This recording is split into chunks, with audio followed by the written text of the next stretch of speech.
edition on the PCS Race Sports and Gaming channel alongside Mr. Zachary Taylor. I'm Daniel Velos here in our PCS Race studios.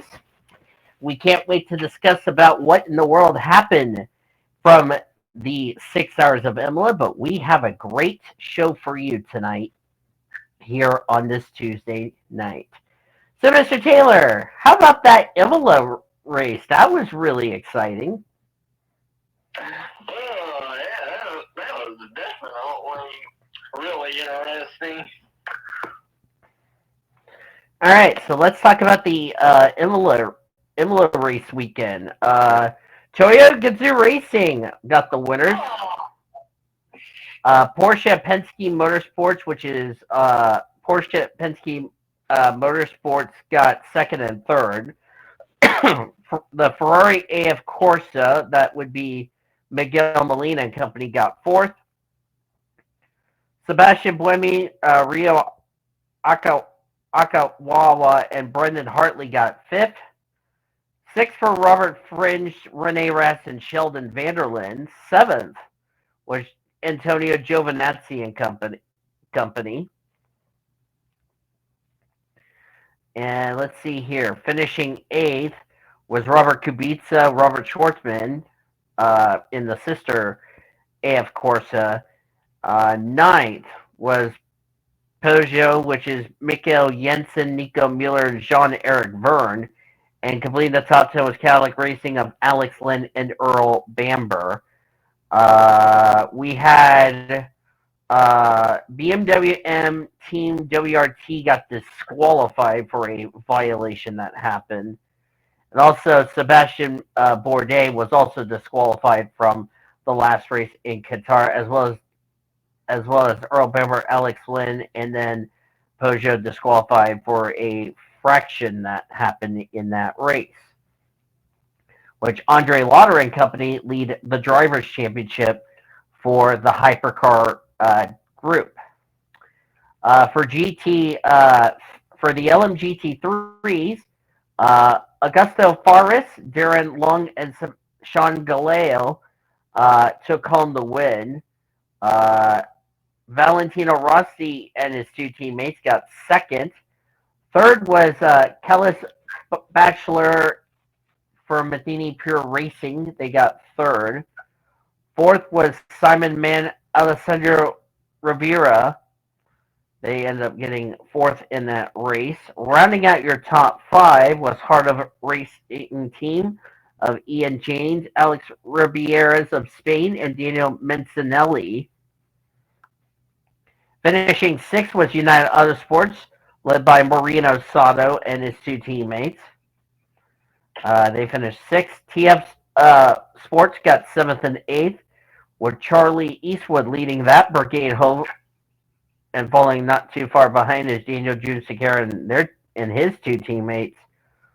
Proton Competition, Ryan Hardwick, Zachary Robichon, and Ben Barker got ninth, and then completing your top 10 was D Station Racing, which is Clement Mateu, Erwin Bastard, and Marco Sorensen for the LMGT3s.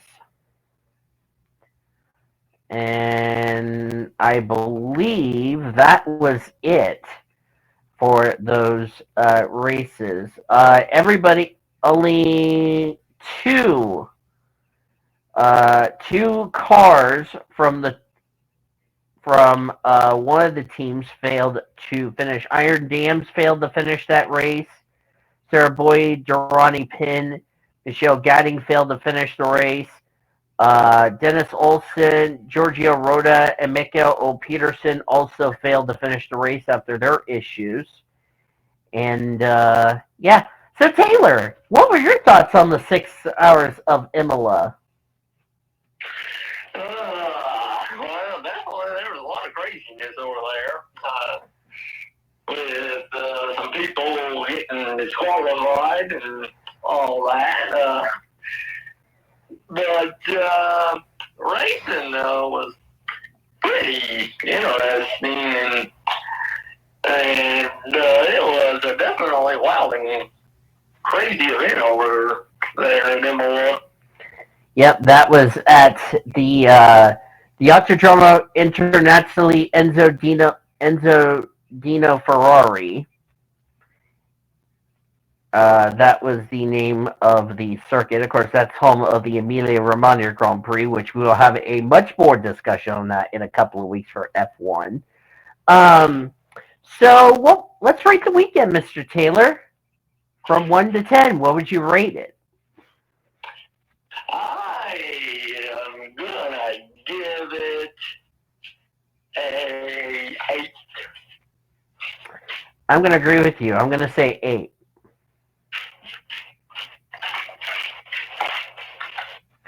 All right. Let's talk about the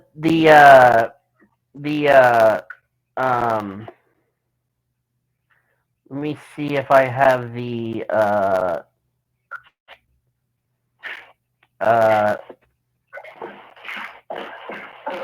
I know there was a couple. I know there's a lot of countries that got banned by the FIA for the invasion, but they're still gonna have they're gonna have them as neutral competitors, or Gideonton, which is really weird, but we're just gonna go with that.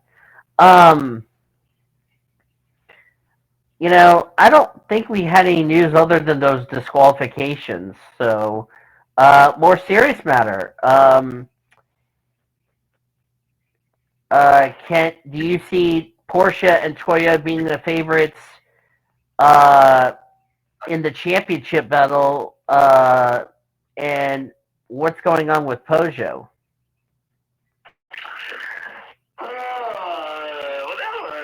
They could be favorites for the championship battle if they can keep doing what they're doing and keep putting together some good runs and being competitive. They could definitely be a factor in the championship, and who knows, maybe they'll win it. Yeah, definitely going to be interesting to see the least. Because remember, this race coming up is our last race before the big one in June. Can you believe it, Taylor? After this race, we're going to be discussing about the big race, almost just like what we always talk about on the IMSA podcast with the Rolex 24. We are going to be talking about that Le Mans deal, which we'll talk about that on our next episode of the World Endurance Podcast, which is crazy. Yeah. Speaking of Spa, let's talk about Spa.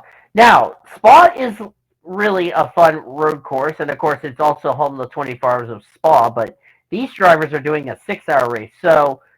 Um, so my question to you, Taylor, explain to the folks at home the difference between a 6-hour race that these drivers are about to do coming up on next Saturday, as of this taping of our portion, and a 24-hour race that they're about to do coming up next month when we go to Le Mans.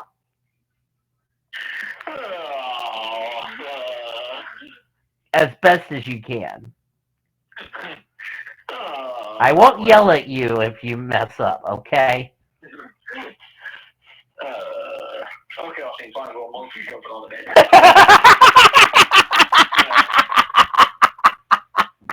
bed. Go on.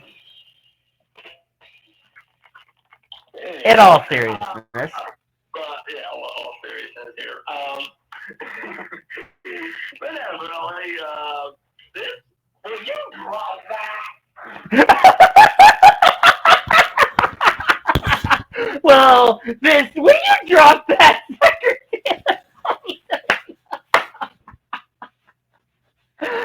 That's perfect for the viewers. But go on.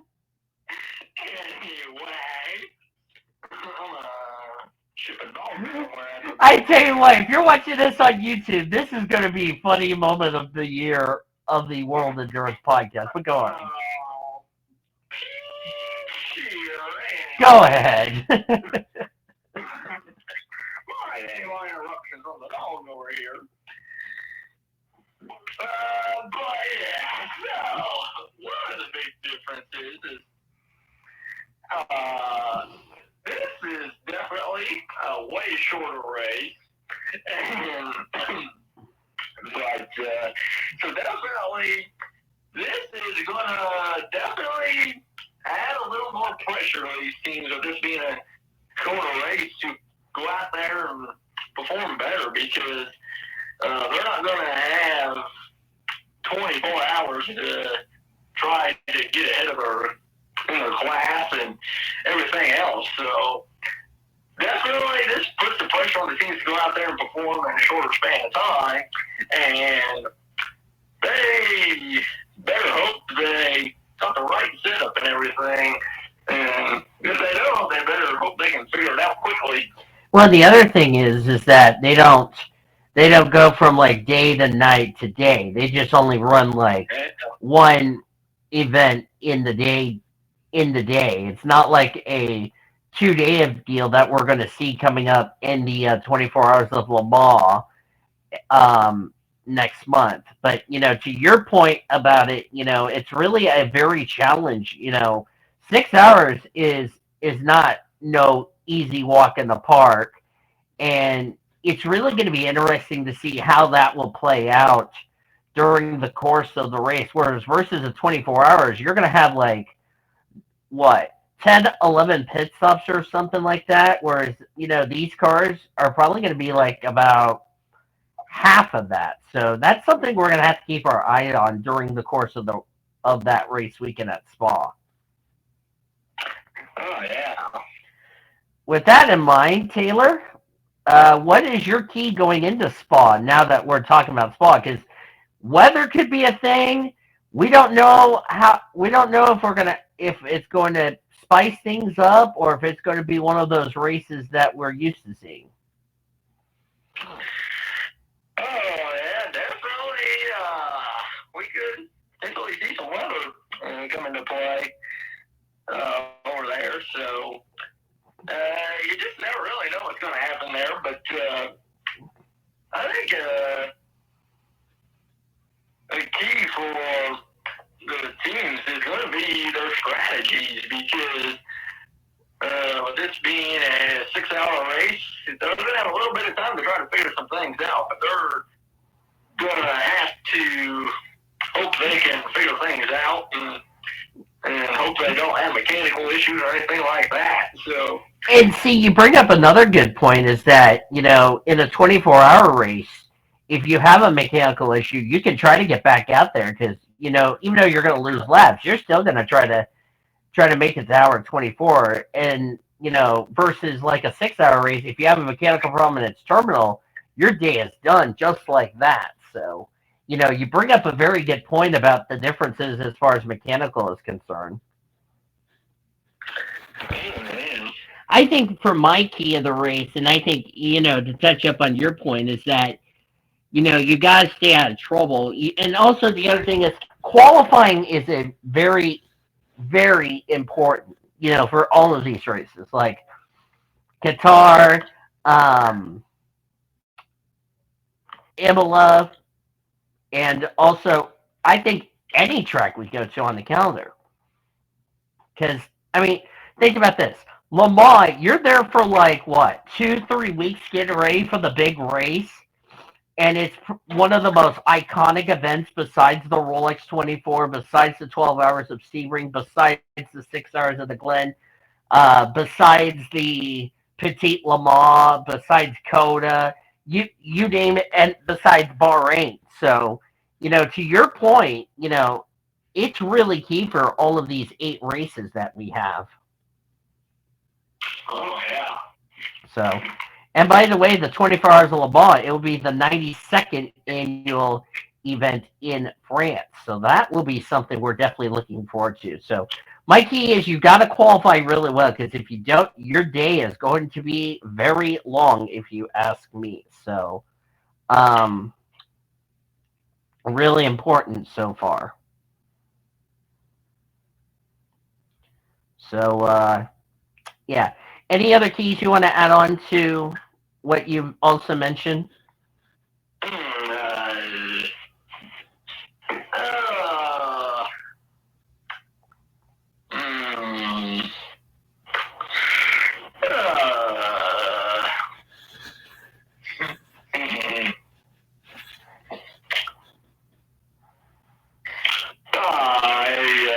Also, you got to make sure there's no mistakes on pit road. Oh yeah, that's gonna be another key. You know, because let's be honest. You know, Qatar had a lot of changes. Imola, as usual, Imola. But you got to make sure A, you don't speed. B, you got to make sure the driver change, the pit stops go well. Because, like I said, one mistake on pit road can cost you the race. Now, in a 24-hour race, if you make a mistake early in the race, you can make it up for it later in the race. But if it's like a 6-hour race or a sprint race, you got to be mistake free, or you could get a penalty, and that could really just ruin your race and ruin your chances of winning. Oh yeah. So these drivers have got to make sure they take care of that as far as that's concerned. So that's another key we're probably going to keep an eye on. So. Oh yeah. Alrighty. So that is the preview of Spa coming up next weekend. And like I said, we will talk about it in 2 weeks' time on our next podcast for the World Endurance. And then we'll preview the 24 Hours of Le Mans. I think you and I are definitely excited because, like I said, most of the IMSA teams will be flying over the Le Mans, and there's going to be a lot of big cars on that entry list, if you know what I mean. Oh yeah, there will be. So that's why, Taylor, we're going to be talking about definitely prestigious event, if you ask me. So. Yeah, All right, Mr. Taylor, any final thoughts before we get this race weekend underway from Belgium at Spa? Well, it's I think it'll be a good race weekend for them, and can't wait to see what happens over there. I think it's going to be a very exciting race, and I can't wait to see what's going to happen coming up within the next several weeks as far as, you know, not only for this race, but getting prepared for the big race coming up in about 3 weeks' time. So there you go. So, yeah. So with that being said, Mr. Taylor, I think that's going to conclude our second episode of the World Endurance Podcast. Just a reminder, next week, or in 2 weeks rather, we will preview the 24 Hours of Le Mans and rate the weekend as always. And if there's no news, we're just going to go straight into previewing the race weekend as always. So, yeah. But that is going to do it for episode number 2 of the World Endurance Podcast. I do apologize if it's going to be less than 20 minutes, but there's really nothing that is gone on as far as news is concerned, but it's okay. Everything is going to be okie dokie, if you ask me. So, yeah. So join us in 2 weeks when we recap the 6 hours of Belgium. We'll look ahead to the big race, the 90. I think I said the 92nd run. Yeah, the 92nd running of the 24 Hours of Le Mans. If you guys want to see the full race from both Imola and Qatar, it's on the World Endurance YouTube channel. I will have the link to that down in the description, and that is where all the full races are. So if you have not seen any of the first 2 races of the season, it is in the description as well. But as always, we want to thank you guys a lot for joining us for the World Endurance Podcast episode number 2. I appreciate Zachary Taylor joining me. If you guys enjoyed this episode, be sure to give it a like. If you haven't considered subscribing yet, I highly recommend you do so in order to keep up with some wonderful content coming out in the near future, as well as future episodes of your favorite podcast coming out throughout the rest of this week and onward to the next. And as I said, on behalf of Zachary Taylor, I'm Dieter Boyles, aka PCS Blue Hedgehog 26, signing out as you've been watching another broadcast and podcast courtesy of PCS TV, the best in racing since 2017. Have a great night from us, and we will talk to you tomorrow for Triple P on the PCS Radio Network and the Blue Hedgehog TV. I don't know why we had an air horn on, but guess what? We survived another episode, as always. We'll see you guys next time.